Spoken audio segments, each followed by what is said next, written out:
तो स्टूडेंट्स अब हम क्या करेंगे, ये जो हमारे पास इक्वेशंस आई थी 10th 5th एंड 11th, इसे हम यूज करेंगे 9th इक्वेशन में। तो आप लिखेंगे using 5, 10 and 11 in 9 we get dn2 by dt is equal to b12 n1 u nu plus t32 किसके बराबर था, s32 के बराबर था, n3 माइनस b21 की जगह हम क्या लिखेंगे, b12 लिखेंगे, साथ में n2 u new minus t21 किसके बराबर आया था, a21 के बराबर आया था, साथ में n2 है। ये हमारी 12th इक्वेशन होगी। देखिए स्टूडेंट्स यहाँ पर b12 multiply you new, b12 multiply you new, ये क्या रिप्रेजेंट कर रहा है, ये रिप्रेजेंट कर रहा है pumping rate from level 1 to 2। इसी तरह से यहाँ पर ये जो सेकंड टर्म में हमारे पास b12 यू न्यू है, ये भी पंपिंग रेट है फ्रॉम लेवल 1 to 2, इसे हम डिनोट करेंगे W1 से। तो आप यहाँ पर लिखेंगे now b12 u nu equal to W1 pumping rate from 1 to 2। और मैंने आपको बताया था स्टडी स्टेट में इन दोनों लेवल्स की पॉपुलेशन में टाइम के साथ कोई भी चेंज नहीं आएगा, तो यहाँ पर dn2 by dt जो है वो 0 हो जाएगा। कब, जब हमारे पास स्टडी स्टेट अचीव हो जाएगी।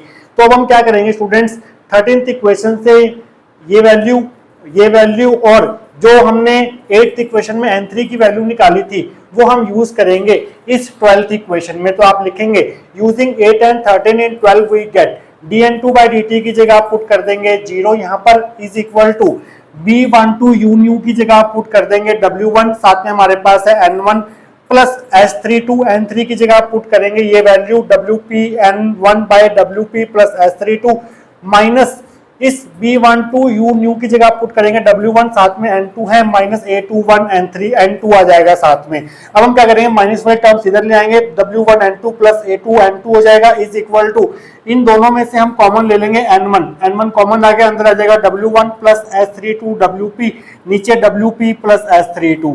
यहाँ पर हम एलसीएम लेंगे और यहाँ से हम n2 कॉमन लेंगे, n2 कॉमन लिया, अंदर आएगा W1 प्लस a21, यहाँ पर एलसीएम लिया WP प्लस s32, एलसीएम आ गया, WP प्लस s32 जो है W1 से मल्टीप्लाई होगा, W1 WP plus s32 WP, साथ में हमारे पास n1 है।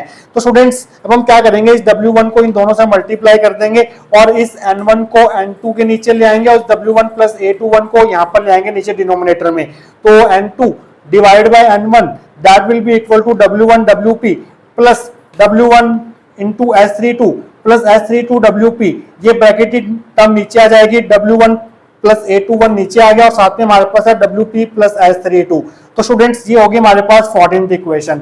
अब हम क्या करेंगे, दोनों तरफ से 1 माइनस करेंगे, subtracting 1 from both sides of 14 we get n2 by n1 में से 1 माइनस कर दो और इस पूरी टर्म में से 1 माइनस कर दो, दोनों में से हमने 1 माइनस कर दिया। अब आपको क्या करना है, दोनों तरफ एलसीएम लेना है, यहाँ पर एलसीएम लेंगे दोनों तरफ, तो यहाँ पर n2 minus n1 by n1 आ जाएगा इज इक्वल टू, ये पूरी टर्म आ जाएगी, उसमें से माइनस में से ये एलसीएम आ जाएगा, ये पूरी टर्म 1 से मल्टीप्लाई हो जाएगी, तो यहाँ पर W1 A21 WP S32 ये पूरी टर्म 1 से मल्टीप्लाई होगी और नीचे ये एलसीएम आ गया W1 plus A32 WP plus S32। तो स्टूडेंट्स अब हम इसे ऊपर वाले टर्म को सॉल्व करेंगे और आगे की डेरिवेशन प्रोसीड करेंगे नेक्स्ट सेक्शन के अंदर। तो स्टूडेंट्स लास्ट सेक्शन में हम इस स्टेप तक पहुंच चुके थे। अब आपको क्या करना है, इन दोनों को मल्टीप्लाई करना है, तो मल्टीप्लाई करके आपको क्या मिलेगा, ये टर्म जो है वो एज इट इज यहाँ तक आपकी ऐसी आ जाएगी, तीनों टर्म्स आपकी एज इट इज आ गई। इन दोनों को मल्टीप्लाई कीजिए, माइनस W1 WP आ जाएगा, माइनस W1 S32 आ जाएगा, माइनस A21 WP आ जाएगा, माइनस A21 S32 आ जाएगा। अब देखिए W1 WP माइनस से पॉजिटिव टर्म कैंसिल हो जाएगी, प्लस W1 S32 से माइनस का W1 S32 कैंसिल हो जाएगा, जो बच गया वो आप लिख दीजिए S32 WP minus A21 WP minus A21 S32 और नीचे आपका सेम रहेगा। देखिए स्टूडेंट्स पिछले सेक्शन में आपको बताया था कि T32 जो है वो हमारे पास S32 के बराबर था, ये T32 जो है वो हमारे पास S32 के बराबर था और जो हमारा T21 आया था वो A21 के बराबर आया था, A21 के बराबर आया था T21। अब देखिए स्टूडेंट्स दोनों में से कौन बड़ा होना चाहिए और कौन किससे कम होना चाहिए, क्या S32 बड़ा होना चाहिए A21 से या S32 जो है वो छोटा होना चाहिए A21 से।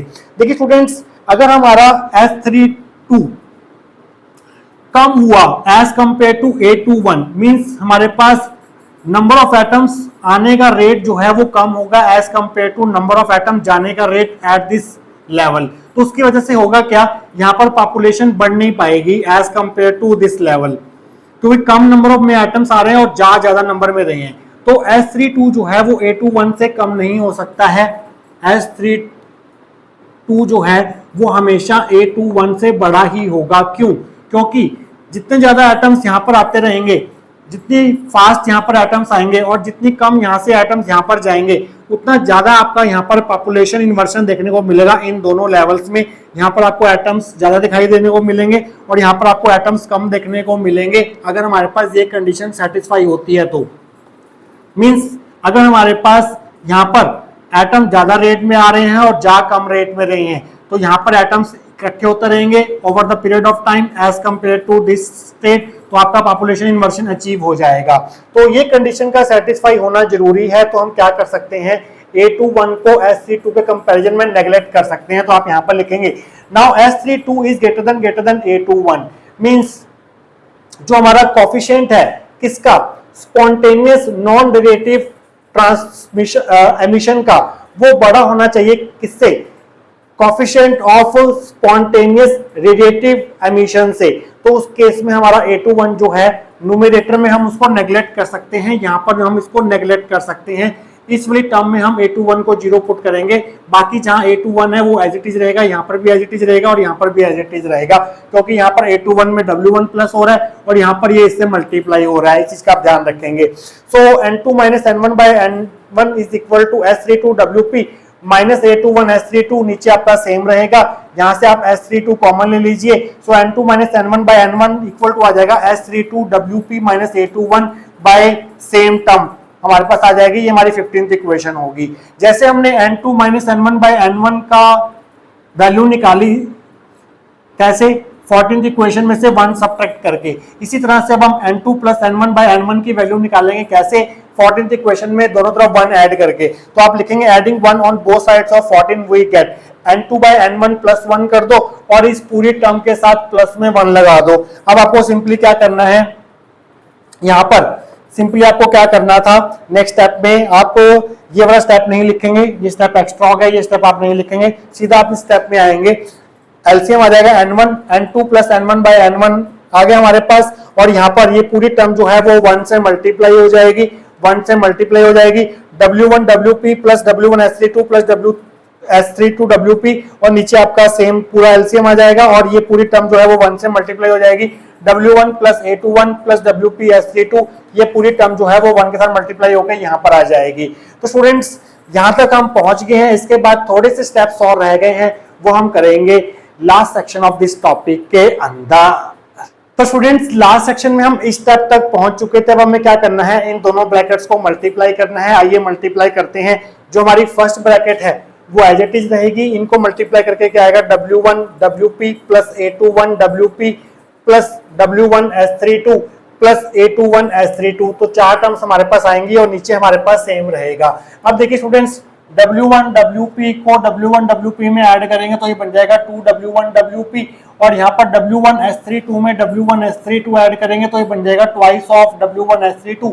ये टर्म और ये टर्म जो है वो एज इट इज आएंगी, 3 टर्म्स यहाँ पर ऐसे आ जाएंगी। ये हमारे पास होगी 16th इक्वेशन, डिनोमिनेटर हमारे पास सेम रहेगा। अब आप क्या करेंगे, 15th इक्वेशन को 16th इक्वेशन से डिवाइड करेंगे, मींस ये ऊपर रखेंगे ये वाली इक्वेशन और ये वाली इक्वेशन नीचे रखेंगे। तो होगा क्या, N1 से N1 कैंसिल हो जाएगा, ऊपर आएगा N2 माइनस N1 और नीचे आएगा यहाँ पर N2 plus N1 in the left hand side. और राइट हैंड साइड में क्या होगा, दोनों का डिनोमिनेटर सेम है तो ये डिनोमिनेटर जो है वो कैंसिल हो जाएगा। ऊपर क्या आएगा, ऊपर आएगा S32 WP माइनस A21 और नीचे ये पूरी की पूरी टर्म जो है वो एज इट इज आ जाएगी। देखिए स्टूडेंट्स, जब आपको लेजर एक्शन करवाना है, जब लेजर एक्शन हो रहा होगा, तो उस केस में जो हमारे पास पूरे सिस्टम की जो मोस्ट ऑफ द पॉपुलेशन है वो इन दोनों लेवल्स पर होगी।